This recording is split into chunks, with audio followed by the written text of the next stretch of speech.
에베소서 6장 1절에서 3절입니다. 자녀의 부모 사랑이란 제목으로 함께 나누겠는데요. 저와 여러분이 교독하겠습니다. 자녀들아, 주 안에서 너희 부모에게 순종하라.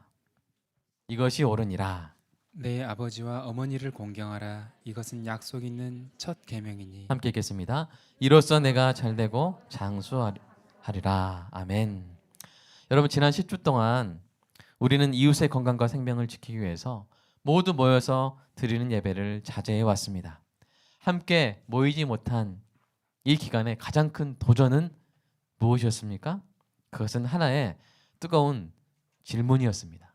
뭡니까? 한번 보여주세요. 그 다음에 내가 예수님을 얼마나 사랑하는가.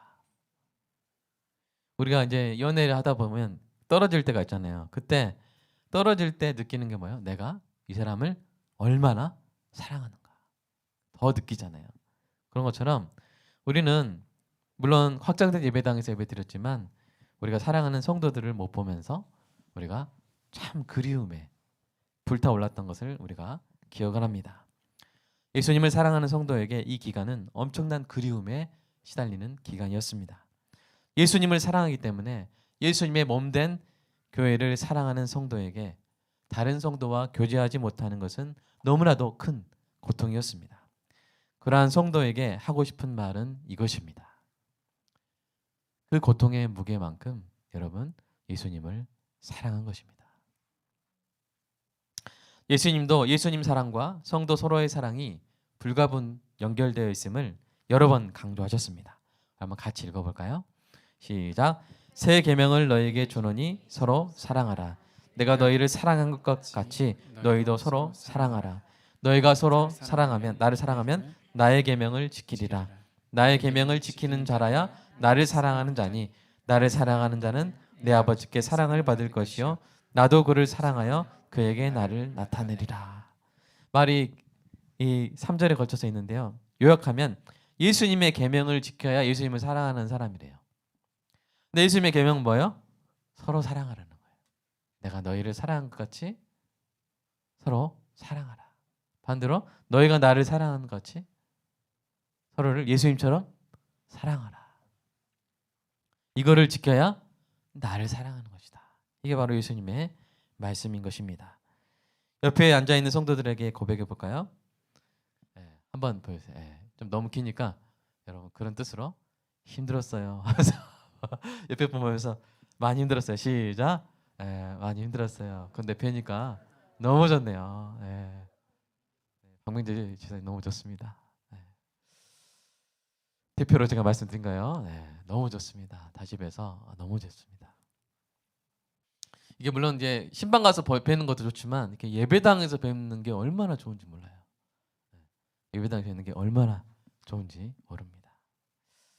이번 고난을 통해서 서로를 더욱더 사랑하는 우리 모두가 되기를 간절히 소망합니다.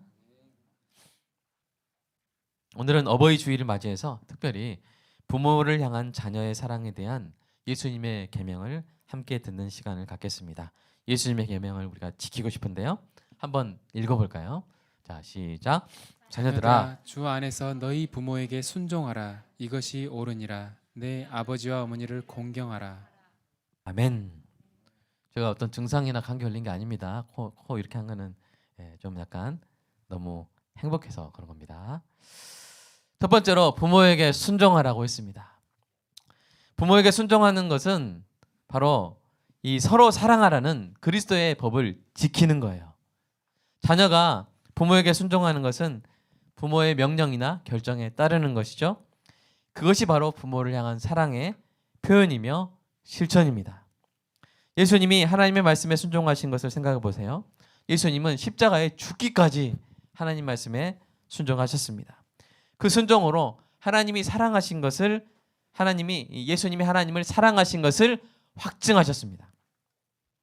예수님이 십자가를 거부하셨다면 우리는 예수님이 하나님을 정말 사랑하셨을까 하는 그런 의문에 빠질 수가 있습니다.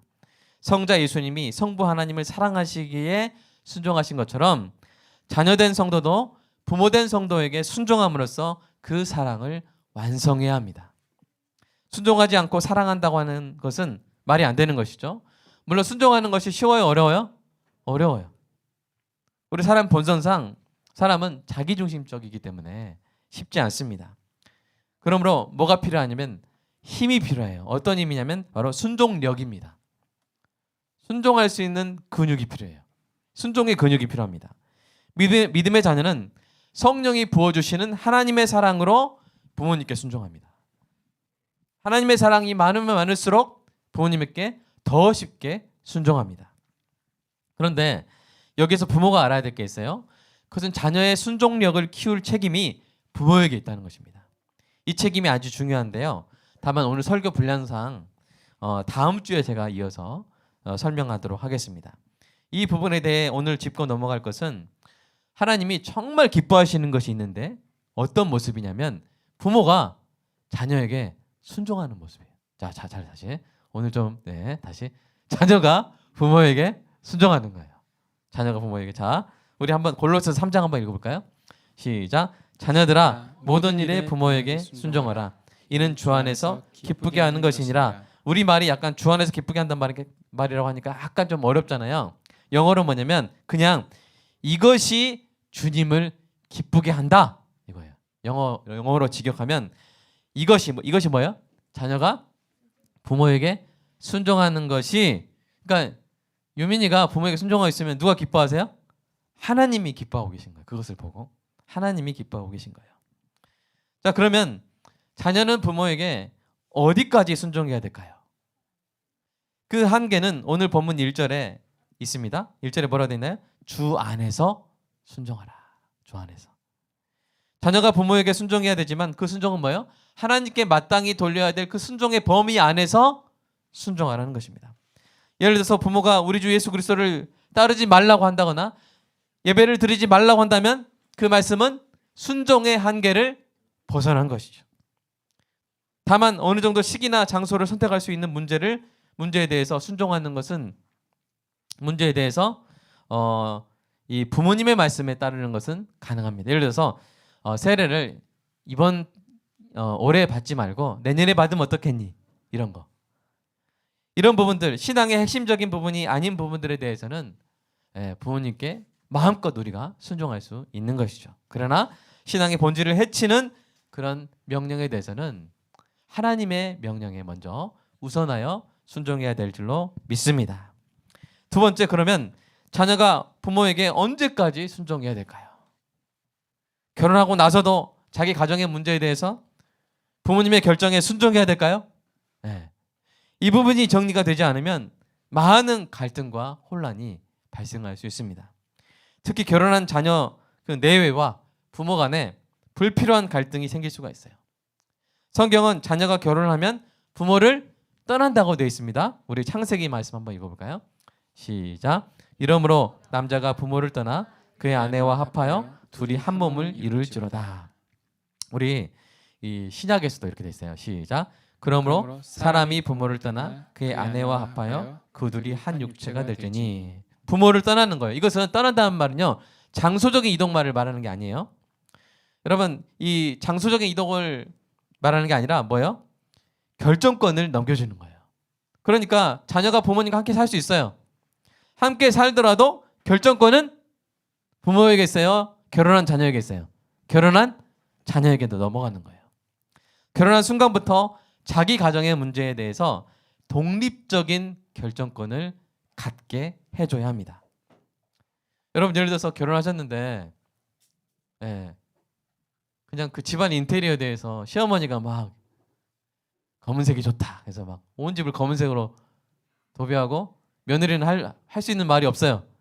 그러면 이게 정상 같아요? 좀 이상해요? 며느리 이상하죠? 집안 인테리어는 누가 결정해요? 시아버지가 결정해요? 가장이나 그 아내가 결정해요? 자기들이 결정하는 것이죠. 그죠? 그렇게 우리가 그 부분을 성경적으로 명확히 정리를 해줘야 됩니다. 물론 자녀들이 부모에게 뭘 할 수 있어요? 자문을 구할 수 있어요. 이렇게 하면 어떨까요? 라고. 그러면 여러분 거기에 대해서 조언을 해주시기 바랍니다. 자문을 구했는데 결정을 해버리면 어떻게 돼요? 어머니 이게 우리 집에 이게 흰색이 좋을까요? 검은색이 좋을까요? 좀 고민돼요. 그러면 검은색으로 해! 이렇게 하면 네. 그러면 생각해보니까 흰색이 너무 좋은 거예요. 그러면 결국 흰색으로 했단 말이에요. 그러면 그 사이가 어떻게 되겠어요? 상당히 어색해지겠죠? 그리고 다음번에 또 자문을 구하기가 쉽겠어요? 어렵겠어요? 어렵겠다는 거예요. 그러니까 지혜입니다. 결혼한 자녀가 자문을 구할 때는 결정을 하는 게 아니라 조언을 해주시기를 주님의 이름으로 축복합니다. 그러므로 자녀가 부모에게 순종하고 부모의 결정권을 따르되 자녀가 결혼을 하는 순간부터는 부모는 자녀에게 결정권을 넘겨줘야 합니다. 이것이 결혼한 자녀와 부모의 성경적인 관계인 것이죠. 자, 두 번째 명령이 뭐였습니까? 부모를 공경하라. 공경한다는 것은 뭐예요? 명예롭게 하고 존귀하게 하는 거예요. 부모를 공경하는 것이 부모를 사랑하여 예수님의 계명 그리스도의 법을 지키는 것입니다. 성경은 내 아버지와 어머니를 공경하라고 명령합니다. 자, 이 말씀은 원래 신명기에 나온 여기 10계명의 5계명에 나온 말씀이에요. 그 출애굽기 20장 12절을 인용한 것인데요. 5계명의 특징이 무엇입니까? 바로 뭐가 있어요? 약속이 있어요.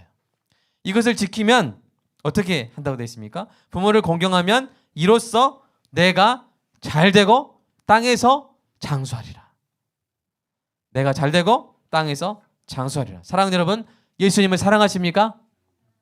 그렇다면 부모를 공경하시기 바랍니다. 그러면 덧붙여서 어떤 복이 따라와요? 잘되고 땅에서 장수하는 복을 받게 될 것입니다. 이거 우선순위를 잘못하면 안 돼요.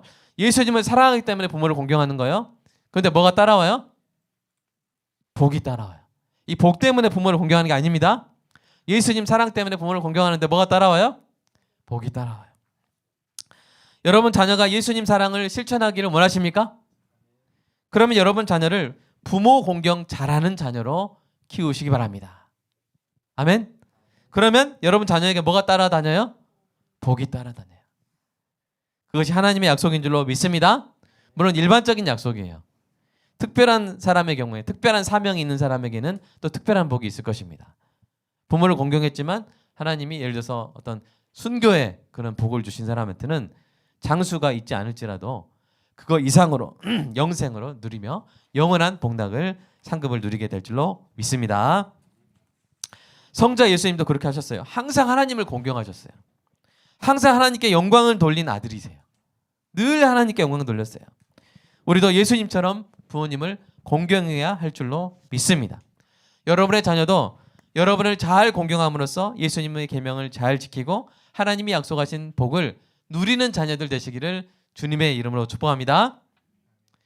그래서 이 자녀가 부모를 공경하는 것도 자녀가 부모에게 순종하는 것과 마찬가지로 이게 하나님과의 관계예요.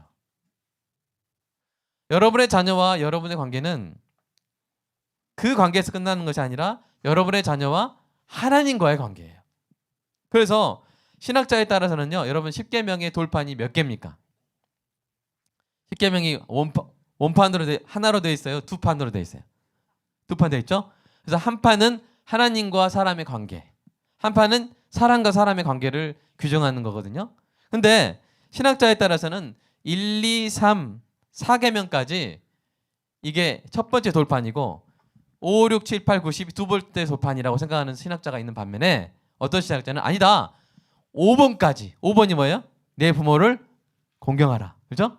5번까지가 하나님과 인간과의 관계를 다룬 그런 돌판에 새겨져 있다라고 이렇게 주장한 학자가 있어요.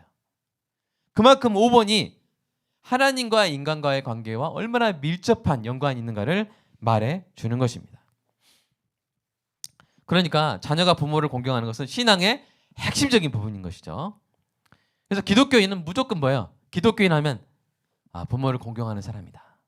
이것이 우리만 알 뿐만 아니라 그냥 사회 가운데 교회 다녀? 야, 그럼 부모한테 잘하겠네. 이것이 그냥 바로 연상되는 그런 은혜가 있기를 우리 한국교회 되기를 간절히 소망합니다. 자녀가 부모를 공경할 때 알아야 될 게 있어요. 그것은 뭐냐면요. 여러분 순종에는 한계적인 표현이 있어요. 순종의 한계가 뭐였어요? 뭐 안에서? 주 안에서. 근데 공경에는 그런 한계 표현이 있어요? 없어요? 주 안에서 공경하라 이 말이 있어요? 없어요? 없어요. 그냥 공경하라. 공경하라. 교회 가지 말라는 부모의 명령에는 순종할 수 없지만 교회 가지 말라고 하는 부모도 뭐 해야 돼요? 공경해야 되는 거예요. 부모님에게 단점이나 연약한 점이 있다는 것이 부모 공경의 한계 사유가 될 수가 없어요. 심지어 부모에게 큰 죄가 있더라도 공경해야 돼요. 혹시 부모님이 큰 죄임에도 불구하고 사람들이 다 자기 부모님 욕하는데 자기는 자기 부모 저주하지 않고 그래도 자기 부모 변호하려고 애쓰는 아들이 있다고 생각해 보세요. 여러분 생각하는 아주 나쁜 사람이 있다고 생각해 보세요. 근데 그 아들이 자기 부모를 막 감싸는 거예요. 여러분 그럼 우리가 그 자녀를 자기 부모를 감싸는 그 자녀를 우리가 막 나쁜 놈이라고 막 비판해야 돼요? 아니에요. 그 사람 뭐 하고 있는 거예요?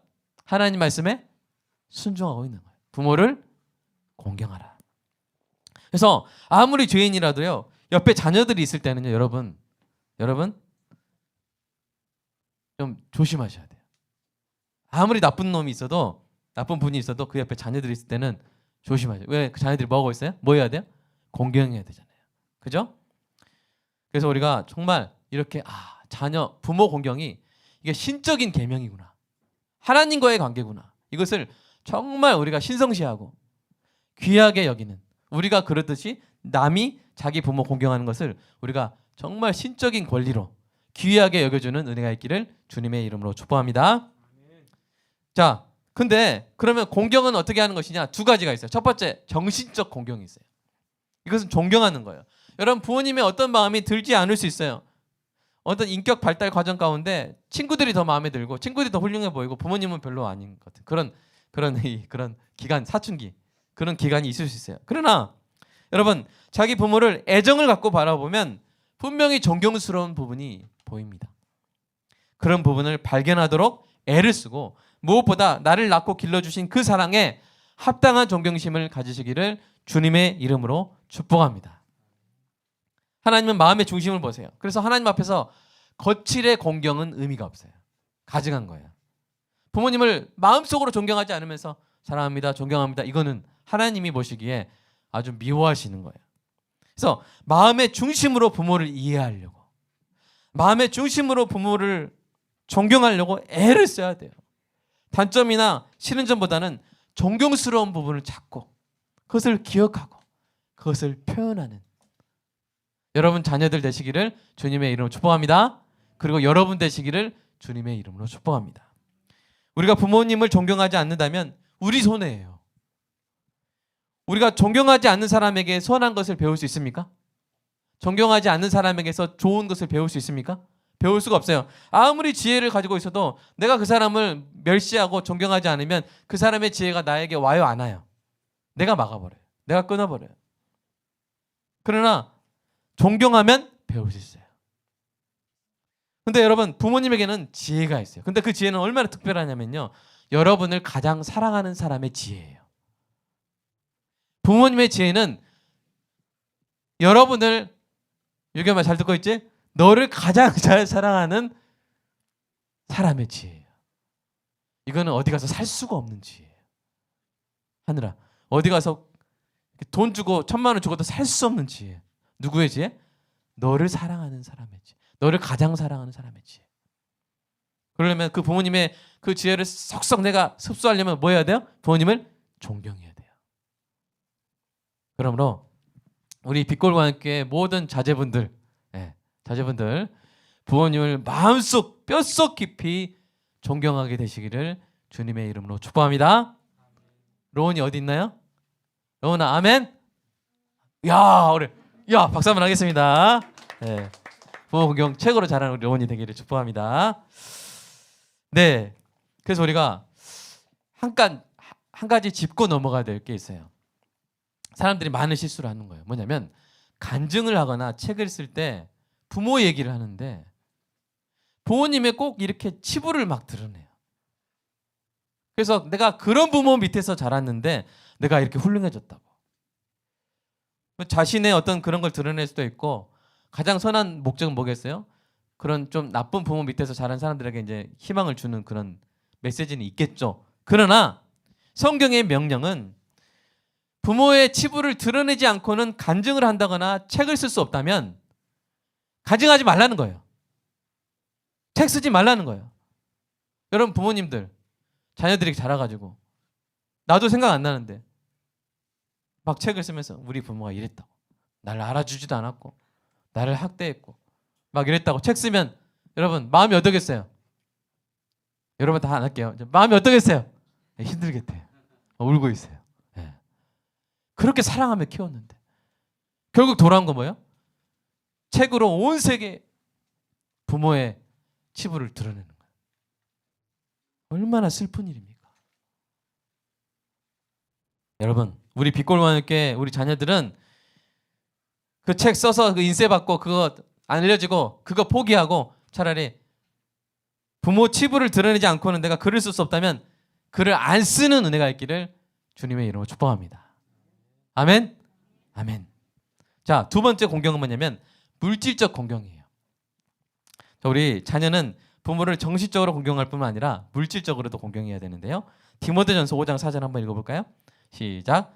만일 어떤 과부에게나 자녀나 손자들이 있거든 그들로 먼저 자기 집에서 효를 행하여 부모에게 보답하기를 배우게 하라. 이것이 하나님 앞에 받으실 만한 것이니라. 아멘. 그 효가 뭐예요? 보답하는 거예요. 물질적으로 공경하는 거예요. 자, 마태복음 예수님의 말씀 한번 읽어볼까요? 시작. 하나님이 이르셨으되 내 부모를 공경하라 하시고 또 아버지나 어머니를 비방하는 자는 반드시 죽임을 당하리라 하셨거늘 너희는 이르되 누구든지 아버지에게나 어머니에게 말하기를 내가 드려 유익하게 할 것이 하나님께 드림이 되었다고 하기만 하면 그 부모를 공경할 것이 없다 하여 너희의 전통으로 하나님의 말씀을 폐하는도다. 야, 어려운 말이지만 이게 이 유대인들이 어떤 습관이 있었냐면 집이 한 채가 있는 거예요. 자기 집으로, 자기 명의로. 그 부모님이 집이 없어요. 그럼 그 집을 누구한테 드려야 돼요? 부모님들을 사시게 하셔야겠죠. 근데 그걸 거기다 뭐라 써버려요? 이 집은 고르반이다. 고르반이 뭐예요? 하나님께 드렸다. 그러니까 부모님한테 줘요, 못 줘요? 부모님 저 죄송하지만 제가 집이 있는데 정말 부모님 이 집에 살게 해드리고 싶은데 이 집이 고르반 돼버렸네요. 그냥 계속 움집에 사세요. 네. 여러분 그거를 지금 예수님이 지금 꾸짖으신 거예요. 네. 부모를 물질로도 공경해야 될 줄로 믿습니다. 그래서 사랑하는 여러분의 부모님이 돈이 없어서 사람들에게 밥을 사지 못한다거나 해진 옷을 입고 다니시지 않도록 부모님 공경비를 드리시기 바랍니다. 한번 우리 자녀들 한번 따라서 해볼까요? 부모님 공경비. 자, 유겸이 크게. 부모님 공경비. 예, 이게 용돈이라 하지 마세요.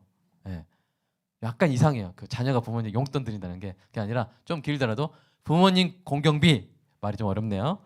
자, 부모님을 공경하는 돈이에요. 그래서 이것도요, 그냥 이렇게 언제 줄지 모르게 들지 마시고 그냥 자동이체를 거세요. 날짜를 정하셔가지고 그래야 수입이 일정하게 와야 부모님이 계획을 짜시잖아요. 어떻게 쓰실지. 그래서 여러분 자동이체 거시기 바랍니다. 네, 나중에 누구 할까요 이제? 네. 자, 한우나 우리 아들 군대가 우리 아들 자동이체 거시기 바랍니다. 그 지금 월급 얼마 나오죠? 그럼 10%딱 걸면 딱 되겠네요. 네. 네. 4만 원씩 딱딱 자동이체 거시기 바랍니다. 제가 권사님한테 확인해 보도록 하겠습니다. 내년에 안 보낼 거예요. 만약에 저기 하면. 자, 여러분 근데 자녀가 자동이체 건다는데 자녀는 걸겠다는데 아빠는 엄마는 걸지 말라고 너나 잘 먹고 잘 살아 하면 돼요 안 돼요?